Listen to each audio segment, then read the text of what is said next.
John Sherriffs was born in Aberdeen, Scotland in the year 1796. He married Isabella Gill on December the 20th, 1817, and fathered 6 children, 5 of which were born in St Nicholas, Aberdeen. 1828 was a changing of times. Scottish tenant farmers had been moved from the estates, relocated to poorer holdings, often near the coast, where the main livelihood was kelping. Sherriffs was one of many who struggled to feed his family. As bad luck would have it, he was caught for poaching on a lord's estate in Aberdeen. The law was called upon, and, having faced the courts, Sherriffs had 2 choices: to be hanged or transported to Botany Bay. He chose deportation. By good fortune, he escaped from the authorities. His dear friend William Baxter sheltered Sherriffs in his attic until the search for him had died down. Hearing of a vessel in port from Halifax, Canada, Mr. Baxter made arrangements with the captain of the ship to convey young Sherriffs to Nova Scotia. Dressed in Mrs. Baxter's clothes, Mr. Baxter conducted the young man down to the vessel and put him in the care of the captain.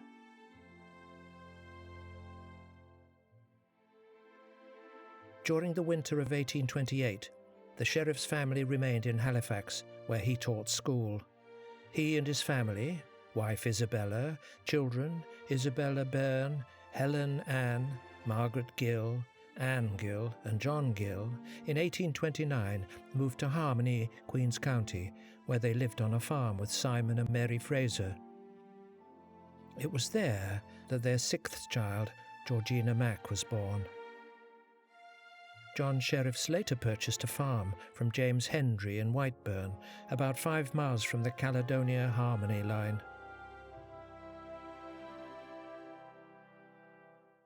In 1850, Sherriffs moved to Liverpool and left his son, John Gill Sherriffs, to run the family farm in Caledonia.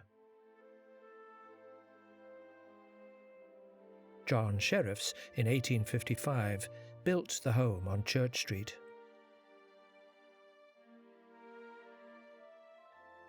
In that same year, he rented a small office from Mrs. Susan McLean and John W. Scott at the corner of Main Street and Church Lane to do bookkeeping and accounting.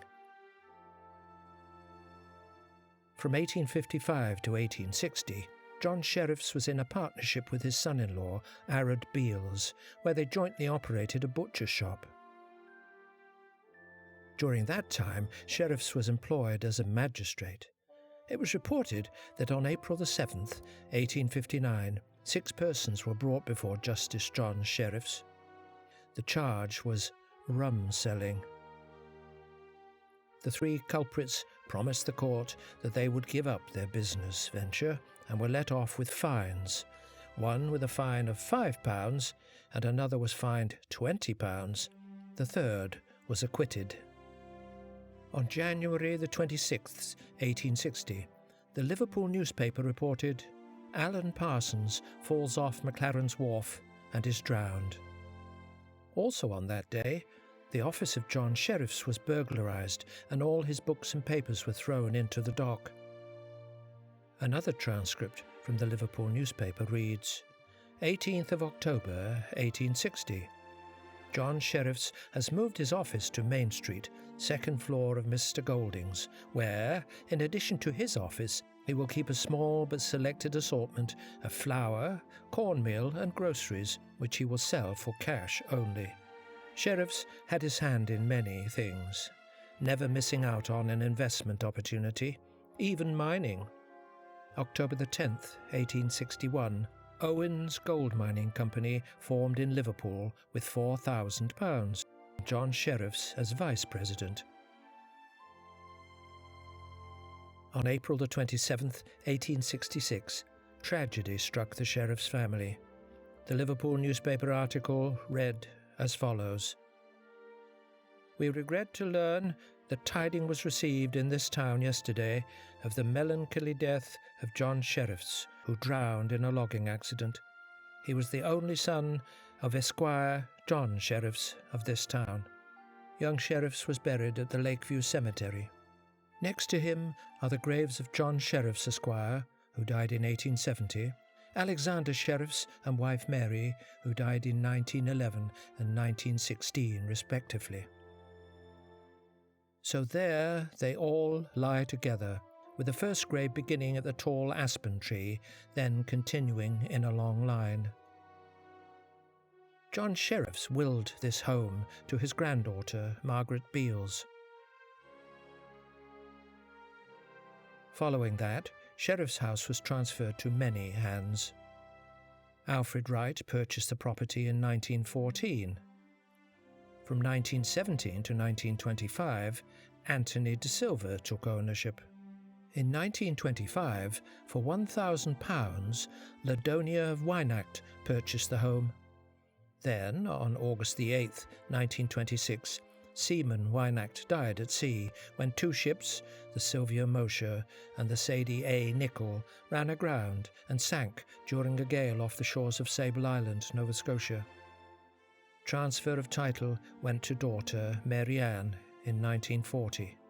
After 51 years, the Wynacks sold the family home. Following that, there was Michael J. Brown, Albert and Beryl E. Long, Gordon and Deborah Morrow, Kenneth Spangle, Michael Loveridge, Brady's Building Supplies, and now John Winters and Linda Wasselsu. The town of Liverpool is much changed since its early years, when it was the port of the privateers and the streets were filled with legalised pirates who held letters of marque from the King of England. Telegraph service from Halifax to Liverpool opened in 1851.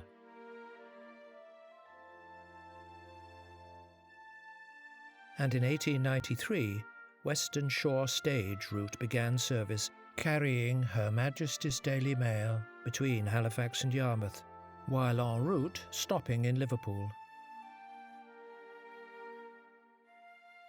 Train travel began from Liverpool to Halifax in 1904. In 1942, the steamship Saxe Gautier made a stop in Liverpool while travelling from Halifax to Yarmouth. In that same year, passenger and commercial vehicles were required by law to be registered. Liverpool, Nova Scotia made their headlines when, in February 1942, the people of the town prepared an emergency hospital facility inside the high school's basement. The British steamer Empire Sun was torpedoed by a German U-boat. In 1947, Queen's County received a budget of £1,500 for roads and bridges. Railway passenger service along the South Shore from Halifax to Liverpool had been terminated in October 1970, and the following year the Royal Mail made its final delivery. In 1850, when John Sherriffs came to Liverpool, it was one of Canada's busiest seaports. The wooden shipbuilding industry has long since disappeared, and the Bowater paper mill, founded in 1929 and once the main employer of the town, has closed its doors. Now the sun-dappled streets are quiet, apart from the sound of children's laughter and the rustle of leaves as a sea breeze sweeps along the Atlantic shores, which blends with the trill of birdsong. This gem of a place is tucked away on Nova Scotia's South Shore. It's a serene place where people come to visit, to take in a pint or a seafood dinner. But most of all, it's where they can escape the hustle and bustle of the modern world. And it's a place where retirees come to live.